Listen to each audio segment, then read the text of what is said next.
الحمدللہ رب العالمین والصلاة والسلام علی سید الانبیاء والمرسلین اما بعد فاعوذ باللہ من الشیطان الرجیم بسم اللہ الرحمن الرحیم بحمد اللہ تعالی آج پھر ایک مرتبہ خلاصہ قرآن کے ساتھ حاضر ہیں۔ آج انشاءاللہ چوتھے پارے کا خلاصہ سیکھنے کی اور سماعت کرنے کی توفیق حاصل کریں گے۔ چنانچہ چوتھے پارے کا آغاز ہوتا ہے، اللہ تبارک و تعالی ارشاد فرماتا ہے لن تنالوا البر حتی تنفقوا مما تحبون، تم ہرگز بھلائی کو نہیں پا سکتے،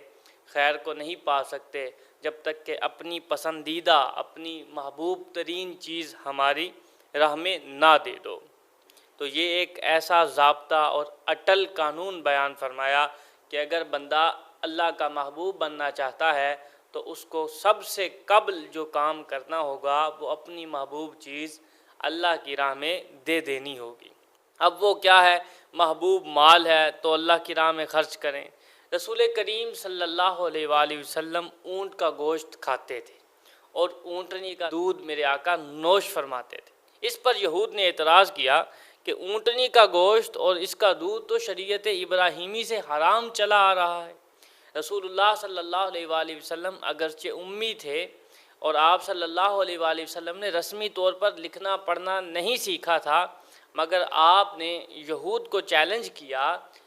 کہ اگر تم سچے ہو، اف یو آر ٹروتھفل، اگر تم سچے ہو تو تورات لے آؤ، فَأْتُوا بِالتَّوْرَاةِ فَاتْلُوهَا إِن كُنتُمْ صَادِقِينَ، اور اس میں یہ حکم دکھا دو، ورنہ یہ تمہارا اللہ پر افتراء ہے، یہ تم فیبریکیٹ کر رہے ہو، کیونکہ شرعی طور پر کسی چیز کو ان لافل قرار دینا یہ اللہ کا حق ہے یا اس کے اختیار سے رسول اللہ صلی اللہ علیہ وسلم کا حق ہے۔ ایسا ارشاد فرمایا یحل لکم الطیبات ویحرم علیہم الخبائث، جیسا کہ اعراف آیت نمبر 157 میں ہے۔ اس لیے اللہ نے فرمایا کہ ہر قسم کا طعام کانا حلل لبنی اسرائیل، ہر قسم کا کھانا بنی اسرائیل کے لیے حلال تھا سوائے اس کے جس کو تورات کے نزول سے قبل جناب یعقوب نے از خود اپنے اوپر حرام قرار دیا۔ اس سے پتہ چلا کہ حضرت یعقوب علیہ السلام کا اونٹنی کے گوشت اور دودھ کی خوراک کو ترک کر دینا اللہ کی طرف سے نہیں تھا، بلکہ عزیمت کے طور پر انہوں نے خود اپنے اوپر یہ پابندی عائد کر لی تھی۔ جیسا کہ حضرت عمر رضی اللہ تعالی عنہ نے مسلمانوں کی تنگ دستی کی وجہ سے اپنے اوپر شہد کے استعمال کو بند کر دیا تھا۔ آیت نمبر 79 میں ارشاد فرمایا وَلِلَّهِ عَلَى النَّاسِ حِجُّ الْبَيْتِ مَنِ اسْتَطَاعَ إِلَيْهِ سَبِيلًا، صاحب استطاعت شخص پر اللہ کے گھر کا پلگرمیج کرنا، حج کرنا فرض ہے، اور یہ کہ زمین پر اللہ کی عبادت کے لیے سب سے پہلا گھر ببکہ مبارکن، وہ کون سا ہے؟ وہ مبارک گھر، وہ سیکرڈ گھر، وہ مکہ ہے جس میں واضح نشانیاں ہیں، اور ان واضح نشانیوں میں سے ایک بڑی نشانی مقام ابراہیم ہے اور یہ جائے امن ہے۔ آیت نمبر 103 اور 110 میں اتحاد امت، فرقہ بندی سے بچنے کا حکم بیان فرمایا، اور فرمایا کہ اسلام سے پہلے تم ایک دوسرے کے دشمن تھے، اور فرمایا فَأَصْبَحْتُمْ بِنِعْمَتِهِ إِخْوَانًا، یہ اسلام کا حسن ہے کہ اسلام نے تمہیں جسد واحد کی طرح بنا دیا۔ یہ اسلام کا حسن ہے کہ اس نے تمہیں اخوت کا ایسا درس سکھلایا اور انسانیت کا وہ حسین ترین سبق پڑھایا کہ تمہیں یہ بتلا دیا کہ مسلمان تمہارا بھائی ہے، ایک ہی صف میں کھڑے ہو گئے محمود و ایاز، نہ کوئی بندہ رہا نہ کوئی بندہ نواز۔ ایک دوسرے کے خون کے جو پہلے پیاسے تھے اب وہ ایک دوسرے کے لیے اپنی جان نچھاور کرنے لگے۔ اپنی بدعمالیوں کے سبب جو لوگ وَكُنْتُمْ عَلَى شَفَا حُفْرَةٍ مِّنَ النَّارِ، آگ کے دہانے پر تھے، اسلام آیا تو وہ جنت میں پہنچ گئے۔ سبحان اللہ، اسلام اور پیغمبر اسلام کی برکت سے اللہ نے تمہارے دلوں کو جوڑ دیا اور تم بھائی بھائی بن گئے۔ آیت نمبر 110 میں بتلایا کہ امت محمدیہ کو اللہ نے عالم انسانیت میں دعوت حق کے لیے پیدا فرمایا ہے۔ آیت نمبر 112 میں بتلایا کہ یہود پر ان کے ناروا اعمال کے سبب ذلت مسلط کر دی گئی۔ ضربت علیہم الذلۃ والمسکنہ،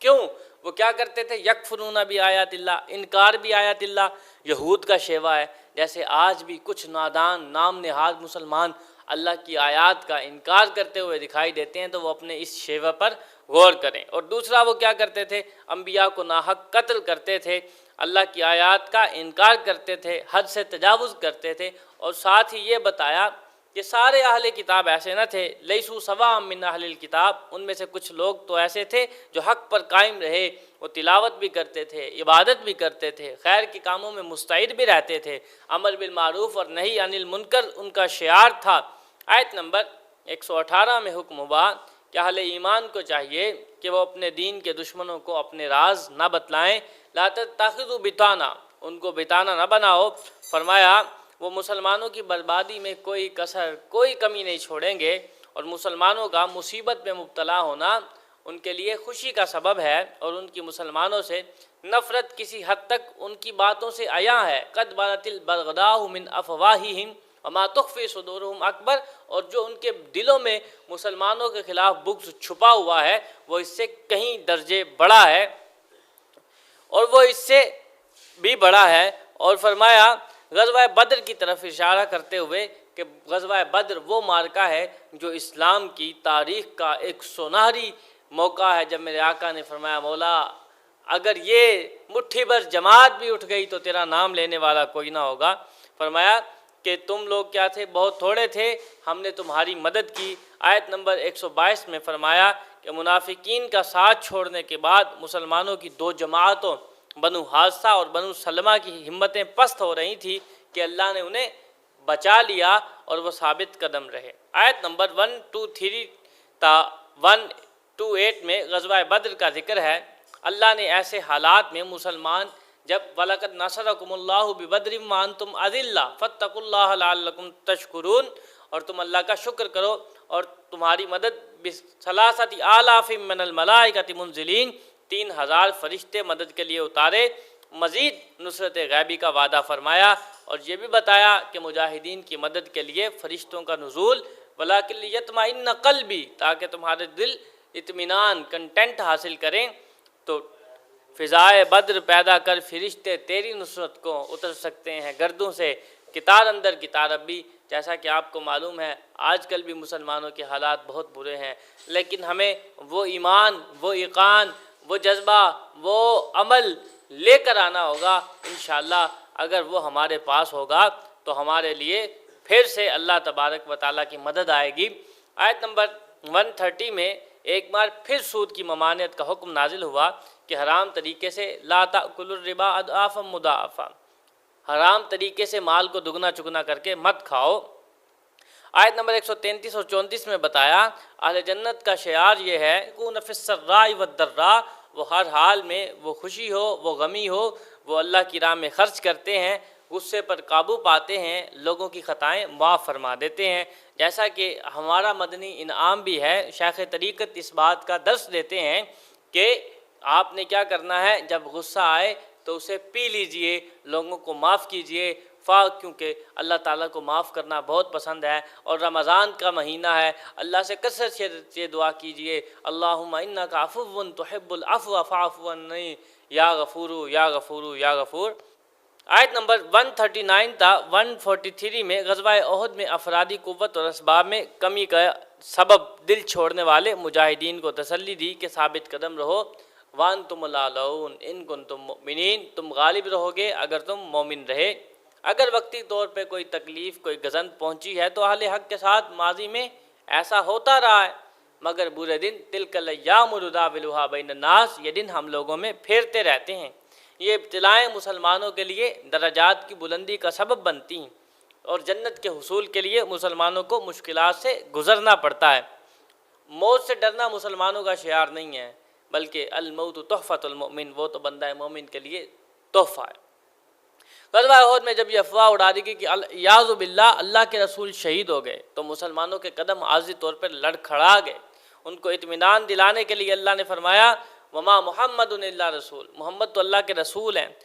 ان سے پہلے بھی رسول گزر گئے، تو اگر قضائے الہی سے وہ فوت ہو جائیں یا بفرض محال شہید ہو جائیں تو کیا تم الٹے پاؤں واپس پلٹ جاؤ گے؟ جیسا کہ آپ کو معلوم ہے ہم رسول اللہ سے محبت کرتے ہیں، حضور کی کوئی عبادت نہیں کرتے، رسول اللہ صلی اللہ علیہ وسلم کا کوئی بت نہیں بناتے، بلکہ اللہ کے رسول صلی اللہ علیہ وسلم کی تعظیم بھی اس لیے کرتے ہیں کہ رسول اللہ صلی اللہ علیہ وسلم کا تعلق اللہ کے ساتھ ہے، اور اللہ کو اس لیے جانتے ہیں کہ رسول اللہ صلی اللہ علیہ وسلم نے ہمیں اللہ کا پتہ بتلایا ہے۔ غزوہ احد کے بارے میں انہی آیات میں بتایا کہ جب عارضی طور پہ مسلمانوں کی ہمتیں جواب دینے لگیں اور طرح طرح کے گمان ان کے ذہنوں میں پیدا ہونے لگے تو اللہ نے ان میں سے بعض کی تسلی کے لیے ان پر کیا کیا؟ اونگ طاری کر دی اور نیند کی کیفیت میں انہیں امید افزا منظر دکھایا تاکہ ہمت بندھ جائے۔ ان کے ذہنوں میں یہ خیال آ رہا تھا کہ ہم مدینے سے نکل کر احد کے میدان میں نہ آتے تو شاید موت سے بچ جاتے، تو اللہ نے فرمایا موت تو برحق ہے، اگر تم اپنے گھروں میں بھی ہو تو جہاں جس کی موت مقدر ہے وہ خود اپنے مقتل کی طرف نکل آئے گا، اور جو مسلمان عارضی طور پہ پسپا ہو گئے، جنہوں نے نقصان اٹھایا، بعد میں وہ آپ صلی اللہ علیہ وسلم کے پاس لوٹ آئے تو آپ صلی اللہ علیہ وسلم نے ان کے اوپر گرفت نہیں فرمائی، معاف فرما دیا۔ فَبِمَا رَحْمَةٍ مِّنَ اللَّهِ لِنْتَ لَهُمْ وَلَوْ كُنْتَ فَظًّا غَلِيظَ الْقَلْبِ، اور اللہ نے فرمایا محبوب ہم نے تمہارے اوپر بہت ساری صفتوں سے متصف کیا ہے، لیکن ایک بہترین صفت جس سے ہم نے تمہیں متصف کیا ہے وہ آپ کا رحیم ہونا ہے۔ میں بھی رحیم ہوں، رؤوف الرحیم، اور اللہ بھی رؤوف الرحیم ہے، اور میں نے اپنے حبیب محمد مصطفیٰ کو بھی رؤوف الرحیم بنایا ہے۔ اور فرمایا کہ اگر تم سخت ہوتے تو یہ لوگ تمہارے سے بکھر جاتے، تمہارے گرد اکٹھے نہ ہوتے، تو پتہ چلا ہمیں نرمی والا رویہ رکھنا چاہیے۔ اگر ہم نرمی رکھیں گے اپنے گھر میں، شوہر اپنی بیگم کے ساتھ اور بیوی اپنی شوہر کے ساتھ، انشاءاللہ گھر قائم دائم رہے گا۔ اور فرمایا اللہ کی عظیم رحمت سے آپ مسلمانوں کے لیے نرم ہو گئے، اگر آپ تنگ خو اور سخت دل ہوتے تو وہ ضرور آپ کے گرد و پیش سے بھاگ جاتے، بس آپ انہیں معاف کر دیں اور ان کے لیے استغفار کریں اور اہم امور میں ان سے مشورہ کریں۔ جب آپ کسی کام کا عزم کر لیں فتوکل علی اللہ، اللہ پر توکل رکھیں۔ آیت نمبر 164 میں اللہ نے بعثت مصطفیٰ کو اہل ایمان کے لیے اپنی نعمت اور احسان قرار دیا، فرمایا لقد من اللہ، میں نے مومنین پر احسان کیا، ان کو اپنا محبوب دے دیا، اور پھر آپ کے فرائض نبوت کو بیان فرمایا۔ منافق غزوہ احد کے مجاہدین کو بارہا ذہنی اذیت پہنچانے کے لیے کہتے کہ اگر تم نے ہماری بات مانی ہوتی اور احد کے میدان میں نہ گئے ہوتے تو ان نتائج سے بچ جاتے۔ جیسا کہ آپ کو معلوم ہے جو عبداللہ بن ابی ہے، جب مسلمان کہہ رہے تھے کہ ہم میدان احد میں جا کے لڑیں گے، وہ کہہ رہا تھا کہ مدینے سے باہر نہ نکلیں، لیکن رسول اللہ صلی اللہ علیہ وسلم نے مجاہدین کی بات مانی، آپ تشریف لے گئے، اسی لیے اسی بات کو عذر بنا کر، ایکسکیوز بنا کر اس نے کیا کیا، اپنے 300 بندے جو ساتھ لے جا رہا تھا، وہ عین موقع پر جب مسلمانوں کو بہت زیادہ اشد ضرورت تھی اس نے اپنے بندوں کو جدا کر لیا۔ اس لیے اللہ نے شہداء کی عظمت شان کو مسلمانوں کی طمانینت کے لیے ان الفاظ میں بیان فرمایا کہ ان کو مردہ نہ گمان کرو، بلکہ بلاحیاء عند ربہم یرزقون، وہ تو زندہ ہیں، رزق دیے جاتے ہیں، وہ اپنے رب کے پاس زندہ ہیں۔ اور کافروں کو بتایا کہ انہیں جو دنیا میں ڈھیل دی جا رہی ہے یہ ان کے لیے مزید تباہ کن ہوگی۔ اللہ یجعل لهم حظا فی الآخرہ، یہ اس لیے کہ ان کا آخرت میں کوئی حصہ نہ ہو، کیونکہ جتنی سرکشی کرتے چلے جائیں گے انجام کار اس کا وبال ان پر ہی آئے گا۔ آیت نمبر 180 میں بخیل مالداروں کو جو اللہ کا دیا ہوا مال اس کی راہ میں خرچ نہیں کرتے وعید سنائی، فرمایا سَيُطَوَّقُونَ مَا بَخِلُوا بِهِ يَوْمَ الْقِيَامَةِ، وہ مال ان کے گلوں میں توق بنا کے ڈال دیا جائے گا۔ اللہ نے جو انہیں اپنے فضل سے عطا کیا وہ چھپا کے رکھتے ہیں، یہ گمان نہ کریں کہ خرچ نہ کرنا ان کے حق میں بہتر ہے، بلکہ یہ تو برا ہے، اور قیامت کے دن ان کو توق پہنایا جائے گا۔ ارشاد فرمایا آیت نمبر 183 میں رسول اللہ صلی اللہ علیہ وسلم یہود کے اس مطالبے کا ذکر ہے کہ ان کے نزدیک نبی کی صداقت کی نشانی یہ ہے، انہوں نے کہا کہ ہم اس وقت تک آپ کو نبی نہیں مانیں گے تأکلہ النار، کہ آپ ایک قربانی کریں اور آگ اس کو کھا جائے۔ اب یہ فقط ان کی ضد تھی اور ہٹ درمی تھی، اور اس کا ثبوت یہ ہے کہ جن رسولوں نے یہ معجزہ پیش کیا ان پر وہ ایمان نہیں لائے۔ آیت نمبر 190 اور اس کے بعد والی آیات میں بتلایا کائنات اور اس میں تمام اسرار اور رموز، نظم و ضبط، ایک نظر نہ آنے والے کنٹرول اللہ کی قدرت کی بہت بڑی نشانی ہے، اور فرمایا لآیات لأولی الالباب، اس میں عقل والوں کے لیے نشانی۔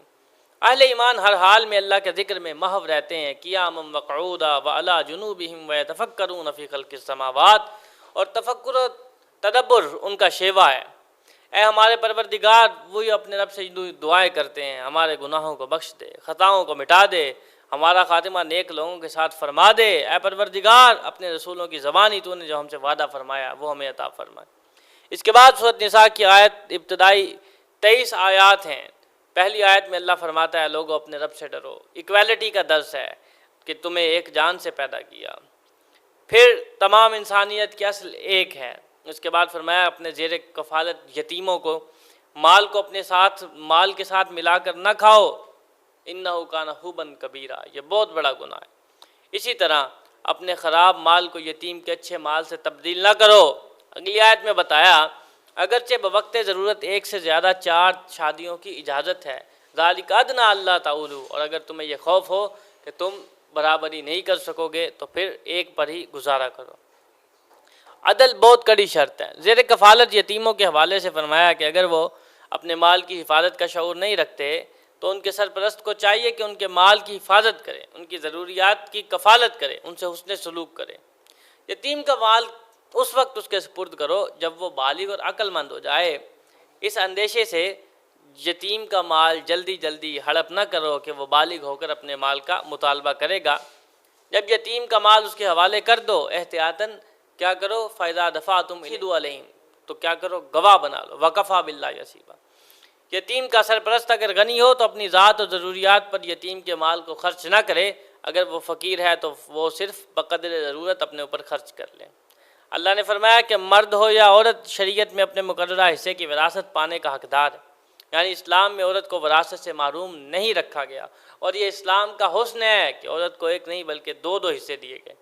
سفارش کے طور پر ایک حصہ باپ کی طرف سے اور ایک حصہ شوہر کے مال میں سے۔ قرآن نے یہ بھی بتایا کہ تقسیم وراثت کے موقع پر ایسے قرابت دار یتیم اور مسکین آ جائیں جن کو وراثت میں حصہ نہیں مل رہا تو نفلی صدقے کے طور پہ انہیں کچھ نہ کچھ دے دو۔